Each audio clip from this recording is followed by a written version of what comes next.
All right everyone, business environment के dimensions हमें discuss करने हैं. In reality business environment has to dimensions in aggregate. one environment is internal and another one is external.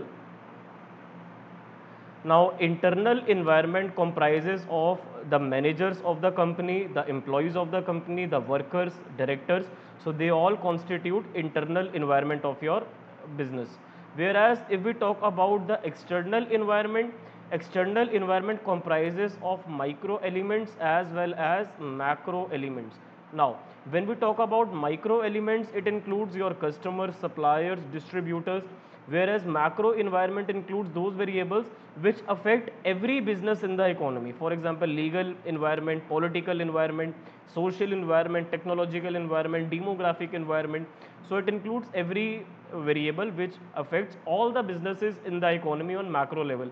But whereas micro factors are those external factors which are not in the control of business but they affect the performance of the business. So in our syllabus, dimensions have been reduced for your 12th class convenience to only external environment, macro variables, social environment, technological environment, political environment, legal environment and economic environment. तो हमें सिर्फ ये 5 dimensions आपके साथ discuss करनी है जिनसे environment जिनसे आपका बिजनेस अफेक्ट होता है. ठीक है, और सारे बिजनेस अफेक्ट होते हैं. अब देखो, अगर सोशल इन्वायरमेंट में चेंज आएगा तो जितने भी बिजनेसेस हैं उन सबको कस्टमर की नीड्स के अकॉर्डिंग चेंजेस करने पड़ेंगे अपने प्रोडक्ट में. अगर टेक्नोलॉजिकल इन्वायरमेंट में चेंज आएगा तो आपको भी मीन्स ऑफ प्रोडक्शन एडवांस करने पड़ेंगे बिकॉज आपके कॉम्पैटिटर्स भी न्यू टेक्नोलॉजी को अडॉप्ट करेंगे. पॉलिटिकल इन्वायरमेंट, गवर्नमेंट में कितनी स्टेबिलिटी है, गवर्नमेंट कोई ऐसी पॉलिसीज़ तो डेली अनाउंस नहीं कर रही जिससे बिजनेस करने में दिक्कत आ रही है, तो ऐसी इन्वायरमेंट में प्लानिंग वर्क नहीं कर पाएगी. लीगल इन्वायरमेंट, हमारी कंट्री का लॉ क्या कहता है, आपको किस बिजनेस में क्या क्या रेगुलरिटी फॉलो करनी है. देन इकोनॉमिक इन्वायरमेंट, मार्केट में अगर आपको लोन लेना है तो किस इंटरेस्ट पे आपको लोन प्रोवाइड करा जाएगा थ्रू द बैंक्स, तो और कितना जीडीपी चल रहा है कंट्री में. तो every economic variable also matters like inflation rate and other things. So let's discuss all the components one by one. So first one is economic environment. So economic environment comprises of all those monetary system in the country which will affect the performance of your business. For example, आपको अगर loan चाहिए तो कितने interest rate पे आपको loan मिलेगा, और अगर इकोनॉमी में प्राइस लेवल ज़्यादा चल रहे हैं तो आप जो भी प्रोडक्ट बना रहे हो तो आपको रॉ मटेरियल महंगे पड़ेंगे.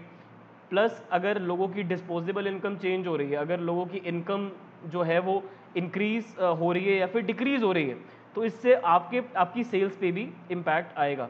स्टॉक मार्केट इंडेसीज, आपका सेंसेक्स कितनी वैल्यू दिखा रहा है, निफ्टी कितनी वैल्यू दिखा रहा है, इससे भी कंपनीज की परफॉर्मेंस पता लगती है, how companies are performing in our country, है ना.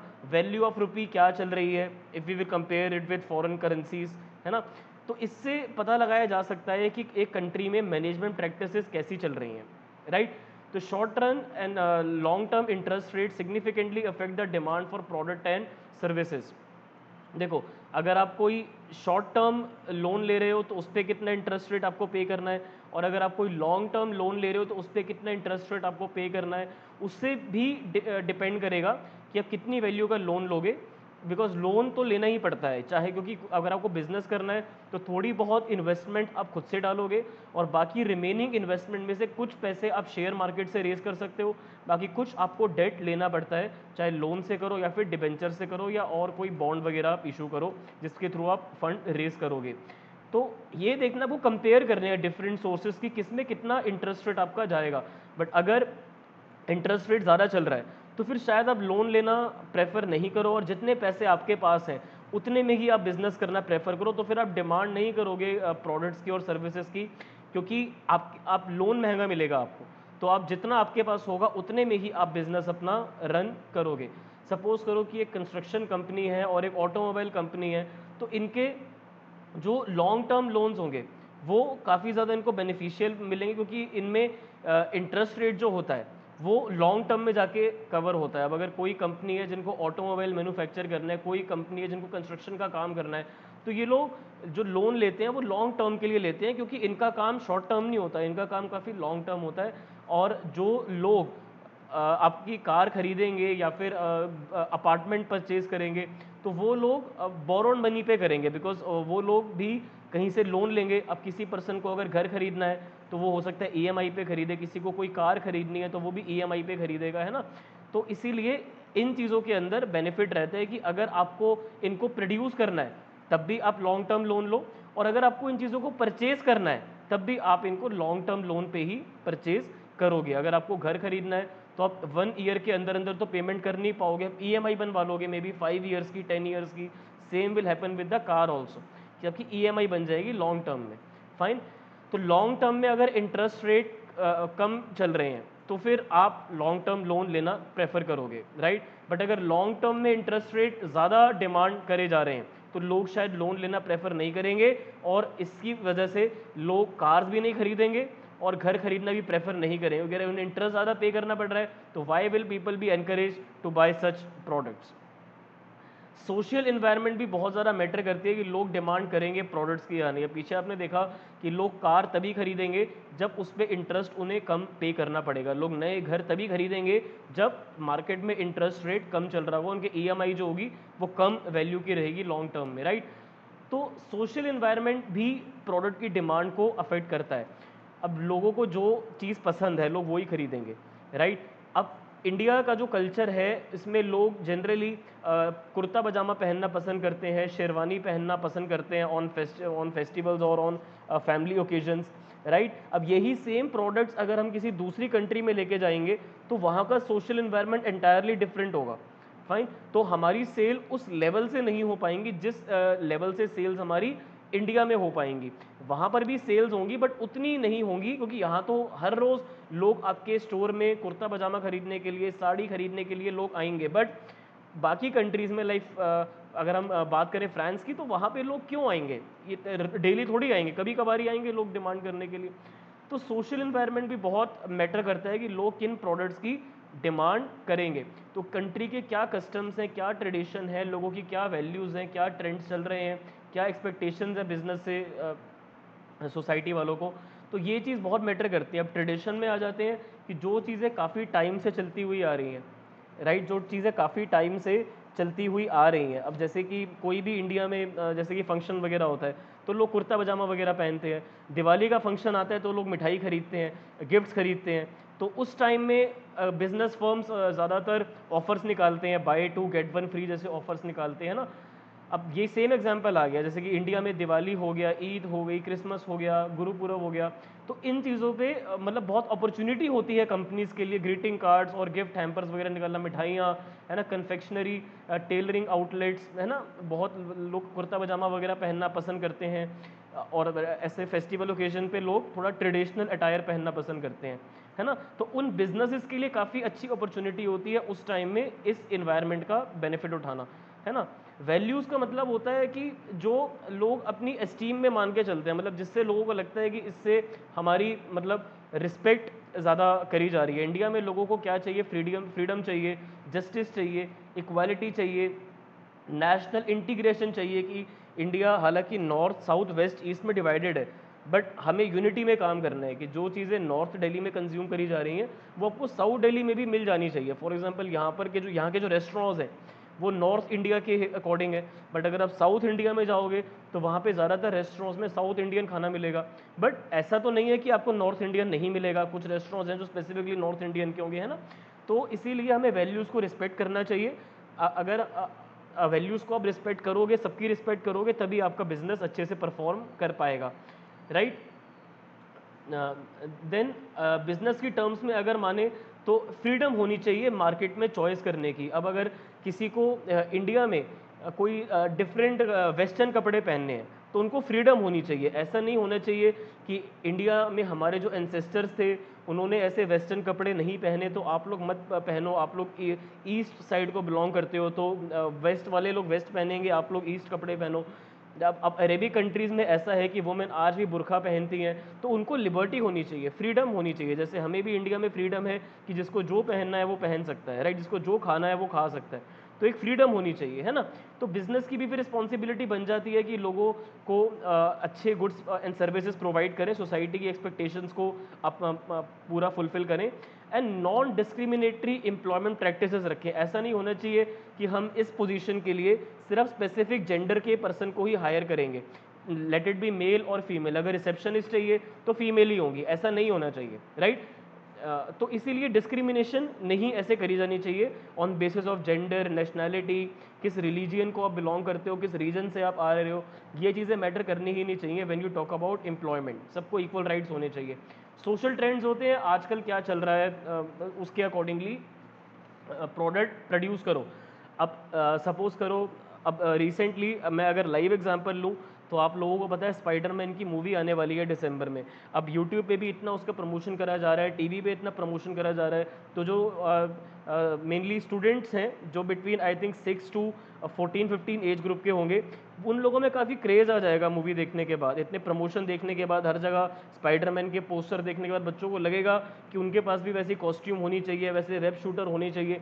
तो अब बिजनेस के लिए एक अपॉर्चुनिटी है कि हम ऐसा प्रोडक्ट्स डिज़ाइन करें जो इन बच्चों की नीड्स को फुलफिल कर पाएँ। वो ज़्यादा कॉस्ट्यूम्स डिज़ाइन करेंगे, वेब शूटर्स डिज़ाइन करेंगे, मास्क डिज़ाइन करेंगे स्पाइडरमैन वाले, है ना। बहुत अमेजोन फ्लिपकार्ट पे सेल होनी शुरू हो जाएगी कि जब भी कोई नई मूवी आती है या कुछ नया ऐसा कुछ ट्रेंडिंग होता है, तो उस पर्टिकुलर क्लास के लोग उसके लिए अट्रैक्टेड फील करते हैं, और बिजनेस के लिए वो एक अपॉर्चुनिटी होती है और थ्रेट भी होता है, क्योंकि अगर आप कर रहे हो तो आपकी ही तरह बहुत लोग वो चीज़ पे ध्यान रख के चल रहे हैं कि हाँ, अगर ये ऐसा ट्रेंडिंग होने वाला है तो हम भी ऐसा कुछ चेंज करेंगे, है ना।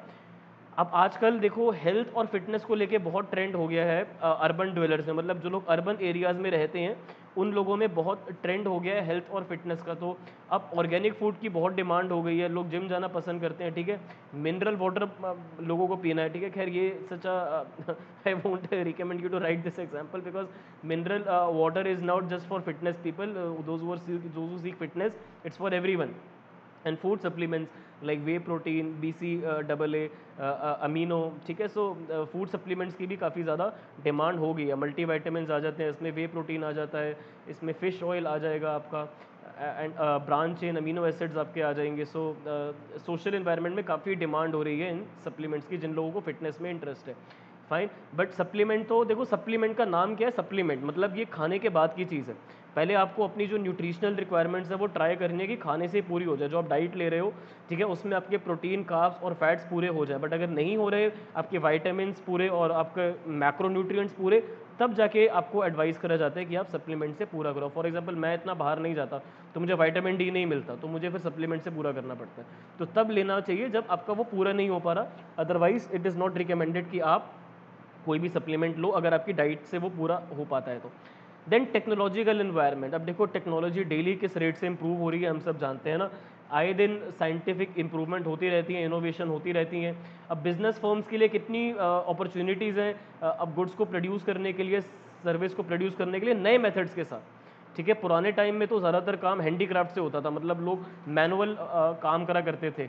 बट 1700s में जब इंडस्ट्रियल रेवोल्यूशन का टाइम आया, तब काफ़ी प्रॉब्लम्स भी हुई थी स्टार्टिंग में। जब नई नई फैक्ट्रीज स्टार्ट हुई थी तो वो बच्चों से भी लेबर करवाया करते थे, चाइल्ड लेबर भी होता था, और वर्कर्स से बहुत ज़्यादा काम करवाया करते थे। बट धीरे धीरे जब वर्कर्स को समझ में आया कि हमारे बिना तो ये लोग कुछ भी नहीं है, जब तक वर्कर्स फैक्ट्री में काम नहीं करेंगे तब तक मैनेजर्स कैसे प्रॉफिट कमा पाएंगे, तब जाके थोड़ा सा पेरेंटल अप्रोच आई थी कि वर्कर्स का ध्यान रखना है और उनकी डिमांड्स को पूरा करके चलना है। अब आज के टाइम में तो टेक्नोलॉजी इतनी एडवांस हो चुकी है कि वर्कर से काम मिनिमम टू मिनिमम करवाया जाए, बस मशीन एक ऐसी ले आओ जिसके थ्रू काम चलता रहे। अब लेबर डेली आएगी और कंसिस्टेंटली काम भी नहीं करेंगे, किसी दिन परफॉर्मेंस अच्छा करके दिखाएंगे, किसी दिन परफॉर्मेंस उनकी उतनी अच्छी नहीं रहेगी, कभी टायर्ड रहेंगे, कभी सिक होंगे, बीमार होंगे। तो इसीलिए आजकल नए मेथड्स आ गए हैं, नई टेक्निक्स आ गई हैं चीज़ों को बनाने के लिए। अब आजकल टेक्नोलॉजी आ गई है, कंप्यूटर्स में देख लो, इलेक्ट्रॉनिक्स में देख लो, है ना। आजकल एडवर्टाइजमेंट भी कितना डिफरेंट हो गया है। पहले न्यूज़पेपर में कंपनीज बहुत एडवर्टाइजमेंट करती थी, इलेक्ट्रॉनिक मीडिया पे, टीवी पे कितनी एडवर्टाइजमेंट करी जाती थी, आजकल इंस्टाग्राम पे, फेसबुक पे कितनी ज़्यादा एडवर्टाइजिंग करी जाती है ना। आजकल बहुत नॉर्मल हो गया है computerised information chaos world, www multimedia web pages highlighting the virtues of the products, right. आजकल आप देखते हो कि बहुत ज़्यादा मतलब ये चीज़ टेक्नोलॉजी इतनी एडवांस हो चुकी है कि कंपनीज़ ने एडवर्टाइजमेंट करने के लिए बहुत चेंजेस कर दिए हैं। तो www मल्टीमीडिया वेब पेजेस का मतलब यही है, like nothing other than Instagram, Facebook and Google. तो मल्टीमीडिया पेजेस ही हैं, मतलब यहाँ मीडिया शो होता है और अपने प्रोडक्ट्स कंपनीज एडवर्टाइज करते हैं। सिमिलरली जो रिटेलर्स हैं उन्होंने बेसिकली जान पहचान कर ली है सप्लायर्स के साथ, जो जो उनको टाइम से स्टॉक बेचते रहते हैं। जब भी उनको रिक्वायरमेंट होती है वो लोग मैसेज डाल देते हैं सप्लायर को कि सर सामान ख़त्म होने वाला है और आप सप्लाई कर दो।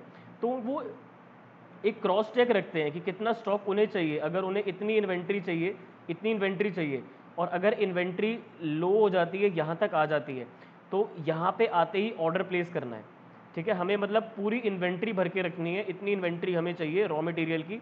बट अगर हमारे रॉ मटेरियल इतने हो जाते हैं, ठीक है, तो हमें फिर रीऑर्डर करना पड़ेगा, ये रीऑर्डर क्वांटिटी है।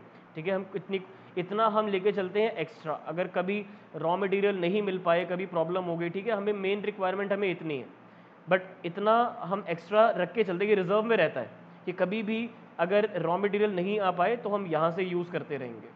फाइन, तो इसलिए इन्वेंट्री रखनी पड़ती है ना। अब टेक्नोलॉजी के थ्रू ये मैनेज करा जाता है।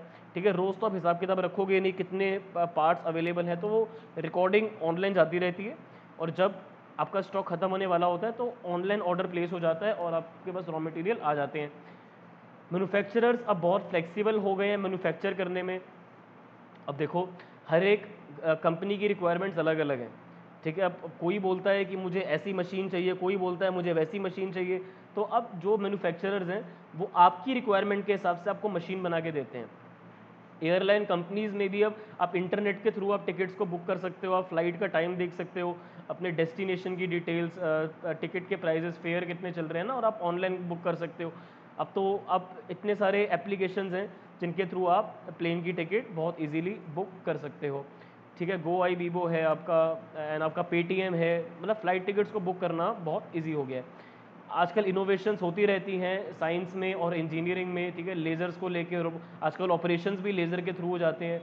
आजकल रोबोट भी इतना अच्छा काम कर रहे हैं। दुबई में तो जो पुलिस है उसमें भी काफ़ी लोग रोबोट्स उन्होंने हायर करे हुए हैं। ठीक है, बायो टेक्नोलॉजी, कैसे हम हमारे नेचुरल रिसोर्सेज को यूज़ कर सकते हैं मेडिसिन में एंड फर्टिलाइजेशन में, है ना। देन फूड प्रिजर्वेटिव्स, हम ऐसे प्रिजर्वेटिव्स बना रहे हैं जिससे हम फूड को और लंबे टाइम तक स्टोर कर सकते हैं, है ना। अच्छी बात है ना कि फूड को हम जितने लंबे टाइम तक स्टोर करें, but minimization of side effects also, है ना। मेडिसिन में हम कितना आगे बढ़ चुके हैं, टेली कम्युनिकेशन में, सिंथेटिक फ्यूल्स में कितनी अपॉर्चुनिटीज़ है बिजनेसेस के लिए, और कितने थ्रेड्स में भी बहुत लोग ये चीज़ कर रहे हैं। बहुत लोग डिफरेंट एंटरप्राइजेस अलग अलग बिजनेसेस कर रहे हैं, है ना। अब डिमांड भी देखो शिफ्ट हो रही है। वैक्यूम ट्यूब से अब लोग ट्रांजिटर्स यूज़ कर रहे हैं। स्टीम लोकोमोटिव, स्टीम यानी कि पहले ना कोयले से ट्रेन चलती थी, है ना, स्टीम होती थी, कोयला। अब कोयला की जगह डीजल से चलती हैं, इलेक्ट्रिकल इंजन होते हैं, है ना। मेट्रो इलेक्ट्रिक, जैसे कि इलेक्ट्रिकल हो गई, फिर डीजल हो गई, रेलवे डीजल से चलती हैं, राइट। इसके अलावा पहले डीजल से चला करती थी steam, right. And fountain pens पहले होते थे। जब पेन्स का इन्वेंशन हुआ था तो फाउंटेन पेन हुआ करते थे, अब बॉल पेन है। ठीक है, प्रोपेलर एयरप्लेन्स टू जेट, पहले एयरप्लेन्स थे अब जेट हो गए हैं। ठीक है, टाइप राइटर से हम कंप्यूटर पे आ गए हैं, राइट। अब वर्ड प्रोसेसर्स हैं हमारे पास, MS वर्ड है हमारे पास, अब उसमें आप टाइप कर सकते हो, राइट। तो अब न्यू बिजनेस अपॉर्चुनिटीज़ आ गई हैं जिनके थ्रू हम इन्वेंशन का बेनिफिट लेके अपना बिजनेस और ज़्यादा एक्सपैंड कर सकते हैं। मूविंग फर्दर, पॉलिटिकल इन्वायरमेंट, हर एक कंट्री में पॉलिटिक्स कैसा काम कर रही है वो बहुत मैटर करते हैं। अगर स्टेबिलिटी नहीं है, वो आए दिन कुछ नई पॉलिसी बना रहे हैं, मिनिस्टर्स एक डिपार्टमेंट से शिफ्ट होकर दूसरे डिपार्टमेंट में जा रहे हैं, रीशफलिंग हो रही है, इससे प्रॉब्लम हो जाती है ना। तो स्टेबिलिटी होनी ज़रूरी है कंट्री में पीस के लिए। और स्पेसिफिक एटीट्यूड क्या है जो गवर्नमेंट सिलेक्ट हुई है किस बिजनेस को लेके। कुछ गवर्नमेंट होती हैं जो एग्रीकल्चर के सपोर्ट में होती हैं, कुछ गवर्नमेंट होती हैं जो इंडस्ट्रीज़ को ज़्यादा सपोर्ट करती हैं, कुछ गवर्नमेंट सर्विस सेक्टर को ज़्यादा सपोर्ट करती हैं, और कुछ गवर्नमेंट ये चीज़ समझती हैं कि तीनों सेक्टर इंपॉर्टेंट है। फाइन, तो इसीलिए कंट्री में पॉलिटिकल कंडीशंस क्या चल रही हैं बिजनेस को इसी चीज़ में लाई करता है कि क्या क्या एक्टिविटीज़ वो परफॉर्म करेंगे पॉलिटिकल कंडीशंस में। क्योंकि पॉलिटिकल कंडीशन अगर स्टेबल नहीं है तो बिजनेस एक्टिविटीज़ अच्छे से प्रेडिक्ट नहीं करी जा सकती। क्योंकि आए दिन गवर्नमेंट कोई नई पॉलिसी अनाउंस कर देगी और उससे फिर प्रॉब्लम हो जाएगी, राइट। तो अगर अनसर्टेनिटी आ रही है बिजनेस एक्टिविटीज़ में, तो ये पॉलिटिकल अनरेस्ट की वजह से हो जाता है कि गवर्नमेंट कोई नया नया एक्ट लाई जा रही है जिससे पॉलिटिकल अनरेस्ट हो रहा है, जिससे लॉ और ऑर्डर को भी थ्रेट है। तो पॉलिटिकल स्टेबिलिटी अगर रहेगी तो लोगों को कॉन्फिडेंस रहेगा बिजनेस में इन्वेस्ट करने के लिए, फॉरेन कंपनीज भी यहाँ इन्वेस्टमेंट करेंगी और हमारे लोग भी इन्वेस्टमेंट करेंगे। लॉन्ग टर्म के लिए ये बहुत बेनिफिशियल होगा हमारी ग्रोथ के लिए। अगर पॉलिटिकल इंस्टेबिलिटी रहेगी, अगर गवर्नमेंट आए दिन कुछ नए रूल अनाउंस करती रहेगी, तो इससे इन्वेस्टर्स का कॉन्फिडेंस लूज हो जाएगा कि यार ये तो गवर्नमेंट कोई भी पॉलिसी अनाउंस करी जा रही है और हम अगर किसी कंपनी में इन्वेस्टमेंट कर भी देते हैं तो क्या गारंटी है कि हमारे पैसे हमें रिटर्न में आ जाएंगे विद डिविडेंड। क्योंकि गवर्नमेंट अगर कोई ऐसा रूल बना दे जो फेवर में नहीं है तो प्रॉब्लम हो जाएगी। सिमिलरली जो एटीट्यूड है गवर्नमेंट का वो बिजनेस को लेके पॉजिटिव भी हो सकता है और नेगेटिव भी हो सकता है, but it should be positive to a very high extent, because अगर वो अपना एटीट्यूड नेगेटिव रख के चलेंगे तो फिर बिजनेस ग्रो नहीं कर सकते। बिजनेस को करने में जो ईजीनेस होती है वो मुश्किल हो जाएगी। लीगल इन्वायरमेंट होता है जो भी लॉ पास करती है गवर्नमेंट एडमिनिस्ट्रेटिव अथॉरिटीज़ या फिर कोई कोर्ट जजमेंट्स, ठीक है। तो गवर्नमेंट अथॉरिटीज़ या गवर्नमेंट एडमिनिस्ट्रेटिव ऑर्डर्स या कोर्ट कोई भी अगर रूल पास कर देते हैं कि ऐसा होगा, ये होना है, तो वो होता है लीगल इन्वायरमेंट, ठीक है। इसमें जो डिसीजंस लिए जाते हैं वो वेरियस कमीशंस और एजेंसीज लेते हैं गवर्नमेंट के लेवल पे, चाहे सेंटर हो, चाहे स्टेट हो, चाहे लोकल हो। तो ये बिजनेसेस के लिए इम्पेरेटिव होता है, मतलब कंपलसरी होता है कि हमें उनकी बात माननी है। जीएसटी सबको फॉलो करना है। अगर आपका टर्नओवर एक सर्टेन लिमिट से ऊपर है तो आपके बिजनेस में आपको जीएसटी फाइल करना पड़ेगा। अगर आपकी इनकम एक लिमिट से ऊपर है तो आपको इनकम टैक्स पे करना पड़ेगा। अगर आपका प्रॉफिट एक लिमिट से ऊपर है तो आपको कॉर्पोरेट टैक्स पे करना पड़ेगा। Everyone has to obey this law, आप इसको वॉयलेट नहीं कर सकते, सबको ये लॉ मानना है। So these are the 5 dimensions of business environment which everyone has to follow, right? Technological, economical, social. इसको लर्न करने का तरीका है पेस्टल, आप इसको पेस्टल से याद रख सकते हो। Political, economical, social, technological and legal. So these are the 5 dimensions of external business environment on macro level.